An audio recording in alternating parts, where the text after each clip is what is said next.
Good morning. So ito yung araw ng ng pamimigay ko ng giveaways. Ayan. So medyo maulan dito sa amin, guys. Inulan yung Pasko namin simula pa kagabi kaya medyo matumal din. Sumaaga na ako nagsara din. So ngayon, ayan, maulan pa nga. Tsaka yung mga bata-bata pa naman binibigyan ko kasi paunti-unti pa yung mga suki kong mga nanay. So ayun, keep on watching na lang, guys. At saka nagpaano pala ako yung manginginom na borders ko. Pinapasko ko ng isang case na Red Doors. Hindi ko na lang siya binidyohan kasi nga dito sa amin ay liquor ban. So ano na lang, dahil sabi niya doon naman daw iinumin sa nila sa likod. So ayun, hindi ko na lang binidyo, guys, kasi nagkataon din na may customer ako dito. So ayun, na lang, magbibideo na lang ako, guys, ng pamimigay ko sa aking mga suki. Ayan, guys, maulan dito sa amin, o diba, guys, kagabi pa talaga yan, mga 11. Ayan, maulan, kaya wala masyadong mga bata. Kasi kung hindi maulan, nako, dyan yung mga bata sa harap ng tindahan ko. Tapos ito, guys, nilagay ko na sa karton yung aking mga binalot kahapon. So ayan, yung sa mga pambata is ayan na lang, ayan, medyo na ayan na lang kasi napamigay ko na yung iba. Tapos yung sa mga nanay naman is ayan. Ayan, ganyan na lang din kasi nabigay ko na yung iba din. Tsaka andi dito yung iba. Ayan. So ayan na lang din sila kasi nabigay ko na.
So ayan guys, konti na lang yung mga natirang mga pang giveaway kasi na naibigay ko na yung iba. So ito na lang yung mga natira sa pambata guys. Ayan na lang oh.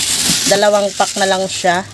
Ayan, pero yung guys, yung zest on nito is nasa rep na lang, kukuhan lang siya kasi kinulang na ako. Tapos yung sa mga nanay naman guys, ayan, 3 na lang din. Ayan. Ayan, 3 na lang yung pack na natitira. Kasi hindi pa sila bumibili dito. So, pero guys, mag-goodbye na ako guys kasi malulobat na yung cellphone. So, ayun guys, napakita ko na sa inyo yung pagbibigay ng mga giveaway sa akin mga suki. Ayan, so hanggang dito na lang muna guys. Bye-bye. Merry Christmas pala sa inyong lahat.